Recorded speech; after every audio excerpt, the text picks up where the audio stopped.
부르심을 노래합니다. 아멘.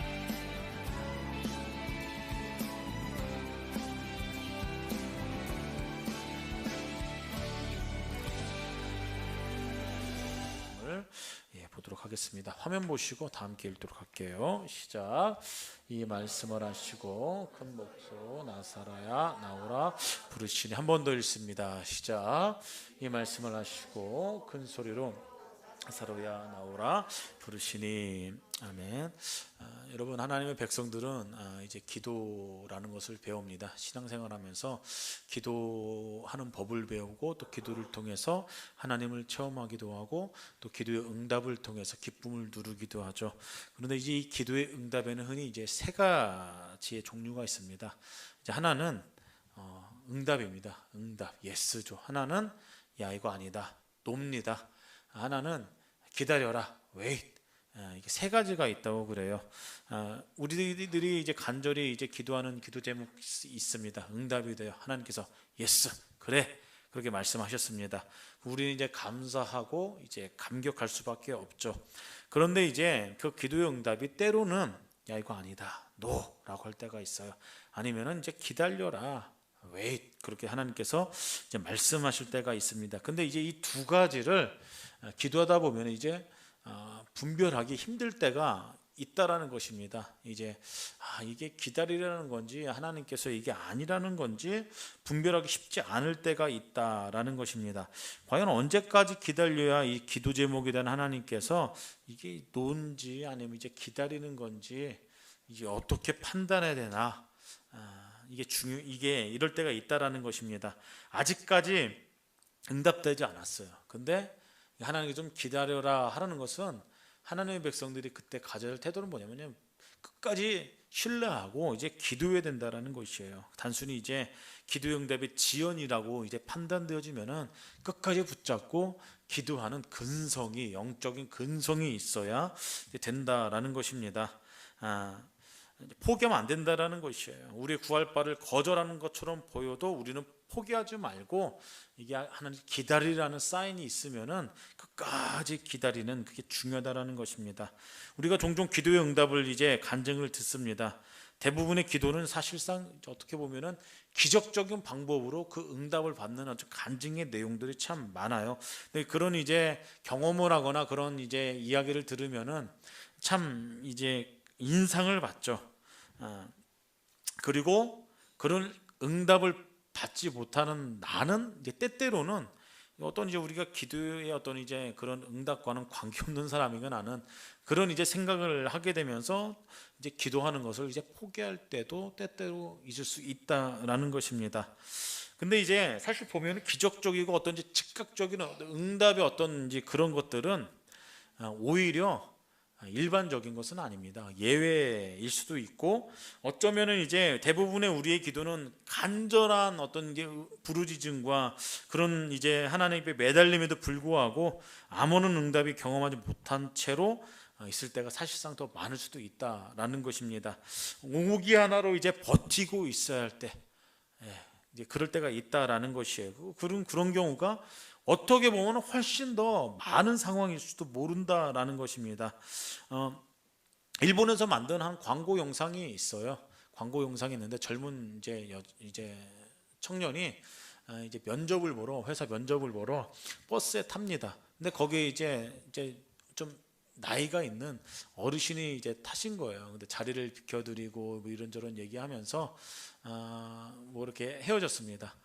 그런데 면접장에 가니까 그 노신사와 똑같은 양말과 옷을 입은 사람이 면접관으로 이제 있는 거예요. 그래서 혹시 그 노인이 아닌가 봤더니 다른 사람인 겁니다. 착각을 한 거죠.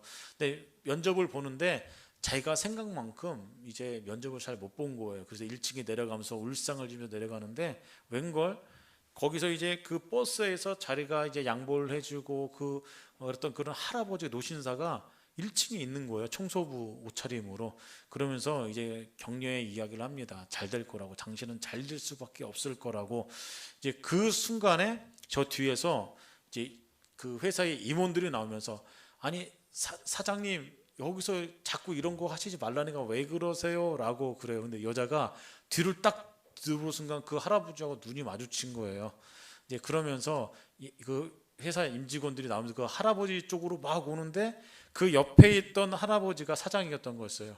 그러면서 이제 이 직원이 다시 이제 이제 한숨을 쉬면서 뒤돌아서는데 또 이제 비슷한 이제 뭐 그런 상황들이 있었어요. 이제 다른 이제 이번 또 사람들이라서 그 이제 친구분하고 같이 이제 빨리 사장실 올라가자고 해서 근데 그 옆 사람이 할아버지가 친구인 줄 알고 봤더니 또 다른 이제 다른 할아버지가 친구였던 거예요. 이게 뭐 그런 영상들인데 그러면서 이제 문구가 나옵니다. 그 아침에 도와줬던 할아버지는 그냥 그 회사에 그냥 일하시던 분이었고 기적은 쉽게 일어나지 않습니다. 그런 문구로 광고 멘트가 끝나요. 무슨 얘기예요? 이제 뭐 성실하게 살라는 뭐 이제 그런 이제 광고 공익 광고인 것 같은데 하나님의 기적은 물론 있습니다. 기도하다 보면은 극각적인 기도 응답도 있고, 야 이거는 드라마틱한 어떤 그런 이제 상황도 연출되기도 합니다. 우리 신앙의 여정 가운데. 그러나 대부분은 하나님께서 노라고 하거나 기다려라 이런 경우가 많다라는 것이에요. 우리가 그런 상황에 어떻게 해야 되느냐? 오늘 본문은 그것을 가르쳐주고 있다라는 것입니다. 오늘 이제 본문에 이제 요한복음의 11장에 있는 나사로의 사건이 이제 그것에 대해서 우리 가운데에 계시해주고 있다라는 것이죠. 조명해주고 있다라는 것입니다. 나사로가 병들어 눕게 됩니다. 그때 마르다와 마리아가 19죠. 이제 이 자매가 이제 사람을 보내서 예수님 앞에 이제 사람을 보내는 거 도와주십시오. 그렇게 요청하는 것이죠. 그런데 그 이야기를 듣고 이틀이 지나고 사흘이 지나도 예수님께서 오시지 않는 겁니다. 그리고 나서로 어떻게 돼요? 병이 나섰어요? 예수님께서 오시지도 않았는데 병이 나섰어요? 아니요, 죽습니다. 숨을 거두고 말아요. 이 상황에서 마르다와 마리아의 자매의 상황에서 과연 어떻게 반응해야 되는가? 이 상황에서 우리의 기도 응답이 지연되기 시작할 때 우리는 어떻게 반응해야 되는가? 그것을 이제 조명해주고 있다는 것입니다. 우리들의 해야 될 일에서 가장 첫 번째는 그런 상황에서 하나님의 백성들이 해야 될 게 뭐냐면은 절대로 하나님의 사랑을 의심해서는 안 된다라는 것이에요. 하나님의 사랑을 굳게 믿고 신뢰해야 된다라는 것입니다. 우리는 이제 기도 응답이 안 돼요. 기도 응답이 안 된다는 건 뭐냐면은 내 인생에 문제가 있다라는 것이에요. 고통스럽다는 겁니다. 불행을 만났다라는 것이에요. 그때 우리가 번뜩 드는 생각이 뭐냐면은 하나님의 사랑을 의심한다라는 것이죠. 왜 하나님께서 나를 사랑하신다라면은 왜 이런 고통을 당하게 됩니까? 질문하게 되죠. 그런데 오늘 성경에서는 명확하게 이제 말씀하고 있는 게 뭐냐면 하나님께서 사랑하는 사람들에게도 고통과 고난은 온다라는 것이에요. 예외 없이 질병이 찾아오고 죽음도 찾아올 수 있다라는 것을 보여주고 있다라는 것입니다. 요한복음 11장 3절에 보면 그렇게 말씀하고 있어요. 이에 그 누이들이 예수께서 사람을 보내요. 가로되 주여 보시옵소서 사랑하는 자가 병들었습니다. 당신께서 사랑하는 사람이 나사로가 병들었습니다. 예수님께서 아끼던 가정이었거든요. 당신께서 사랑하는 사람이 병들었습니다. 그렇게 이야기해요. 근데 이제 성경을 계속해서 5절에서 5절까지 읽다 보면은 뭘 하나 발견하게 되면은 일방적인 사랑이 아닙니다. 마르다와 마리아가 일방적으로 그냥 예수님께서 사랑하는 나사로 아닙니까? 좀 어떻게 해주십시오. 그런 게 아니라는 것이에요. 성경을 보니까 예수께서 본 뒤 마르다와 그 동생과 나사로를 사랑하셨다. 성경은 명확하게 그렇게 이야기하고 있습니다. 여러분 여기서 이 사랑이라는 단어는 아가페라라는 단어를 썼어요. 아가페가 무슨 사랑이에요? 인간들을 향하신 인생들을 향하신 하나님의 절대적인 사랑을 이야기하고 있다라는 것입니다. 무슨 얘기냐면 지금 이 나사로 가정은 하나님의 절대적인 사랑 가운데 관심 가운데 있었다라는 이야기예요. 그럼에도 불구하고 나사로 가운데에 병이 찾아왔어요. 질병이 찾아왔습니다. 그리고 죽음도 그를 찾아왔다라는 것이에요. 주님의 사랑에도 불구하고 이 나사로의 인생 가운데에 그 인생의 장에 병이 찾아오고 더 나아가 좀 치유가 되면 좋은데 아니에요.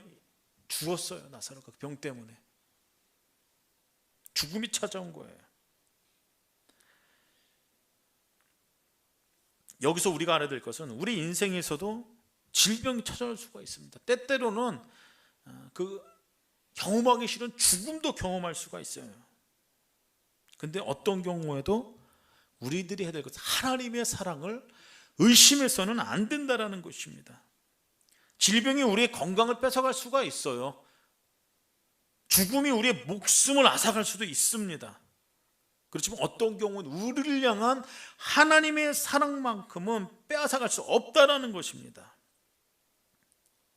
비록 우리가 질병의 이유나 죽음의 이유로 때로 납득을 못한다 할지라도 이런 하나님의 사랑이 우리 가운데 지속된다라는 것이에요. 근데 이것만 붙들고 있으면은 극복한다라는 것입니다.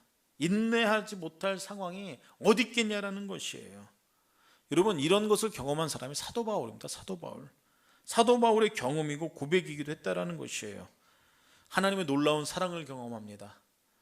인생을 여지껏 하나님께서 기뻐하지 않은 인생을 살았다가 다메섹 선상에서 예수님을 만난 뒤로 주님의 사랑을 경험합니다. 그리고 사도가 되죠. 그리고 사도가 된 다음에 어떤 일이 경험되어져요? 복음을 전하다가 그의 인생 가운데 덮쳐오는 것은 고난이에요. 고난.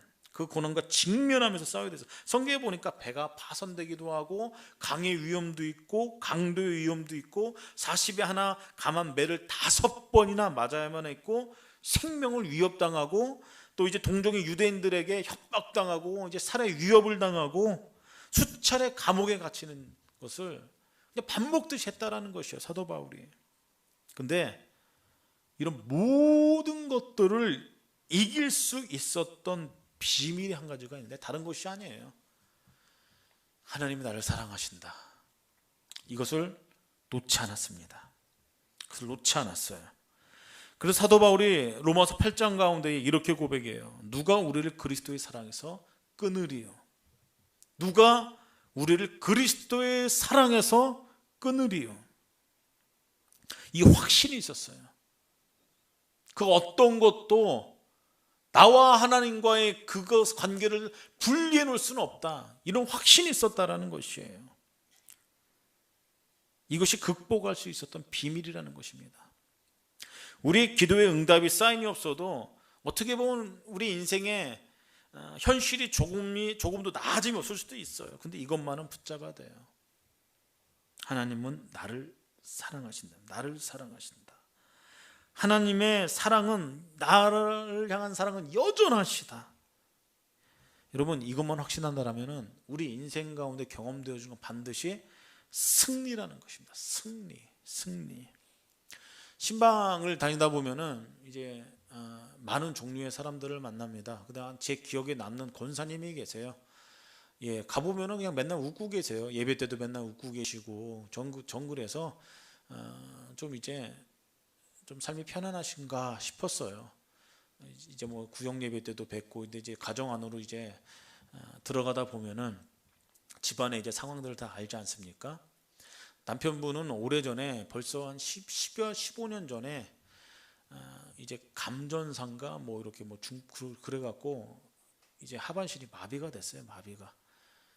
그리고 이제 그런 와중에 이제 자녀들도 이제 잘 되면 좋은데 이제 사업에 이제 막 실패하기도 하고 뭐 그랬던 상황으로 제가 알아요. 근데 얼굴에 구김살이 하나도 없어요. 하나도 없어. 참 희한해요. 어떤 데 가보면은 이제 자그마한 일로 그것 때문에 막 기도해달라고 막 요청하고 그러는데 잘 살아요. 진짜 부유하게 사시는 분인데 가보면은 이제 얼굴에 그늘이 졌어요. 그늘이. 상황은 정반대 아닙니까? 근데 이제 그 권사님의 이제 내면 안에는 확신이 있었던 것이에요. 확신이. 상황은 그럴지라도 하나님께서 나를 사랑하신다. 하나님께서 반드시 나의 기도에 응답하실 것이다. 하나님 뜻이 있을 것이다. 이거 하나 붙잡고 그냥 날마다 행복해 하시는 거예요. 행복해. 기도로 이겨내고 또 문제가 있을 때마다. 근데 이제 제가 한 8년간 보면서 그분의 얼굴이 제가 그늘진 것을 단 한 번도 본 적이 없어요. 단 한 번도. 그러신 분들도 있더라고요. 그러신 분들도. 근데 가서 보면은 진짜 이게 뭐 웃을 만한 상황이 아니에요. 제가 봐도 좀 안타깝고. 그런데 만나 뵐 때마다 뭐 이제 뭐 예배 드릴 때마다 그 내면 안에서 이제 표정으로 드러나잖아요. 단 한 번도 그늘진 적이 없어요. 근데 저는 이제 이유가 단 한 가지라고 생각해요. 하나님께서 나를 사랑하는 이거 놓지 않는 겁니다. 이거 놓지 않는 것. 이거 놓지 않으면은 하나님께서 반드시 우리의 인생 가운데에 은혜를 주신다라는 것이에요. 그런 하나님의 백성들이 두 번째로 놓지 말아야 될 것도 있습니다. 뭐냐면 하나님의 뜻과 섭리를 믿어야 된다는 것이에요. 어떤 섭리예요? 하나님께서 내 인생 가운데에 선하신 분이시다. 그분은 선하신 하나님이십니다. 그 선하신 하나님의 섭리가 내 인생 가운데 있다. 그것을 놓지 말아야 된다는 것입니다. 우리의 이 삶의 내용들이 마침내 하나님의 선한 뜻을 이루시고 하나님의 영광을 가져온다. 이것을 놓지 말아야 된다는 것이에요. 여러분, 그게 오늘 본 말씀 4절에 이제 말씀의 선포입니다. 예수님께서 말씀하시죠. 이 병은 죽을 병이 아니라 하나님의 영광을 위하며 하나님의 아들이 이로 말미암아 영광을 받게 하려 할 것이다. 예수님께서 그렇게 선포하세요. 근데 이것을 보시고 어떤 사람이 그렇게 이야기할 수도 있는데, 그래서 그렇게 해서 결국 나사로가 죽지 않았습니까? 반문하는 사람도 있을지 모르겠습니다. 예, 물론 나사로는 죽었어요. 근데 우리는 성경을 통해서 그 다음 일도 알지 않습니까? 죽음에서 다시 살아난, 일어난, 부활한 그 사건도 우리도 안다라는 것이에요. 여러분, 나사로가 병에서도 치유된 것보다 더 기가 막힌 사건 아닙니까? 더 좋은 사건 아닙니까? 죽음을 이긴 것입니다. 얼마나 놀라운 승리입니까? 바로 이렇게 예수님께서는 이 사건을 통해서 죽음이 인생의 마지막에 결론은 필요가 없다라는 것을, 이것을 가르쳐주기 위해서, 선포하기 위해서 그렇게 말씀하셨던 것이에요. 예수님께서는 이 가정의 기도 제목을 알고 있었어요. 즉각적인 응답이 필요하다는 걸 알고 있었어요. 근데 지체합니다. 지체해요. 그것이 예수님께서 나사로의 질병 소식을 듣고도 계시던 곳에 며칠 더 유하시면서 있었던 이유가 여기 있다라는 것이에요. 여러분, 우리의 기도가 응답이 지연될 때가 있습니다. 답답하죠. 눈물도 나고 앞이 깜깜하고. 근데 그때 하나님의 사랑과 함께 더불어 하나님의 선하신 섭리가 있다라는 사실을 우리는 믿어야 된다라는 것이에요. 하나님의 뜻과 섭리에는 이 모든 것이 감춰져 있기 때문에 우리의 인간적인 어떤 계산과 방법으로는 볼 수 없다는 것을 인정해야 된다는 것이에요. 기독교 애니메이션이 이제 가끔가다 유튜브에 이제 뜰 때가 있습니다. 이제 보면은 이제 좀 인상적인 애니메이션을 본 적이 있어요. 무슨 내용이냐면은 어떤 한 남자가 사막에서 이게 떨어져 있어요. 근데 그 옆에 예수님이 있고 옆에 수도꼭지가 있습니다. 사막에.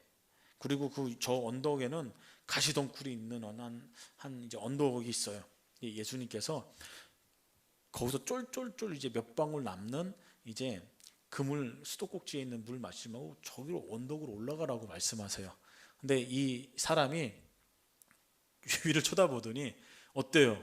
언덕에다가 지금 목말라 죽을 것 같아. 가시덩굴길이 있어. 가면은 힘들 것 같으니까 그냥 난 이 수도꼭지에 나오는 물 몇 방울 이거 입술에 축이고 그냥 내 갈 거야 하고 거기서 이제 그 수돗물에 몇 방울 남은 거 그냥 이 입술에 축이고 가요. 그리고 웃으면서 가요. 그러면서 이제 화면이 전환되면서 그 가시덩굴 그 언덕길을 쭉 따라 이제 화면이 이제 이동합니다. 바로 넘어가자 뭐가 있어요? 오아시스가 있는 거, 오아시스. 참 많은 걸 시사하지 않습니까? 많은 걸 생각나게 하는 것이죠. 하나님은 우리 인생 가운데 선하신 분이에요. 야, 이거 언덕 좀 올라가, 좀 가시나무도 보이지, 덩굴 좀 힘들 것 같아도 좀 걸로 갔으면 좋겠다. 근데 이 사람이 바로 눈앞에 있는 수도꼭지가 있는데 몇 방울 안 남은 거 그냥 그거 입에 털어놓고 그냥 딴 길로 갔다라는 것이에요. 좀만 가면은 정말 먹고도 남을 오아시스가 있는데 사람의 마음이 그렇다라는 것입니다. 사람의 마음이 그렇다라는. 하나님은 우리 인생 가운데 선하신 분이세요. 뜻과 섭리가 있으신 분이세요. 근데 우리가 그것을 발견하지 못할 뿐이라는 겁니다. 그냥 눈앞에 있는 것만 보고 그냥 어쩔 줄 모르는 모습이 오늘 우리의 모습이 아닌가 우리는 봐야 된다는 것이에요. 사도 바울을 보십시오. 사도 바울은 복음을 전하는 것에 대해서 열정으로 가득했던 사람입니다. 과거에는 예수 전하는 사람 못 잡아서 안 달라는 사람이죠. 예수님 만난 다음에 그게 완전히 바뀌었어요. 복음을 전하고 싶었어요. 특별히 어디에 복음을 전하고 싶었어요? 로마로 가고 싶었습니다. 로마로. 로마로 가고 싶었던 그 열정이 있었어요. 복음을 온 세계에 전하기 위해서 당시 세계 중심인 로마로 가기를 사도 바울은 간절히 소망했어요. 갈망했어요. 그렇게 끊임없이 기도했습니다. 이게 바울의 기도 제목이었어요. 로마로 가게 하여 주옵소서. 로마로. 근데 그 길은 너무 위험합니다. 너무 위험해요. 돈도 돈이고 여비가 있을 거잖아요. 여비가 들 거잖아요. 그리고 중간에 강도도 만날 수도 있고. 하나님께서 쉽게 그 기도 제목을 허락해 주지 않습니다. 로마행은 지연되고 있었어요. 근데 로마 가요 안 가요? 사도 바울이 끝내는 갑니다. 끝내는 가요. 사도 바울이 로마서 8장 가운데 그렇게 이야기합니다. 우리가 알거니와 하나님을 사랑하는 자 곧 그 뜻대로 부르심은 이든 자에게는 모든 것이 협력하여 선을 이룬다. 그렇게 고백해요. 기도의 응답이 지연되고 있음에도 불구하고 지금 사도 바울은 여전히 감사하고 있다는 것입니다. 왜요? 하나님의 선하신 뜻과 섭리를 사도 바울은 알고 있었기 때문이에요.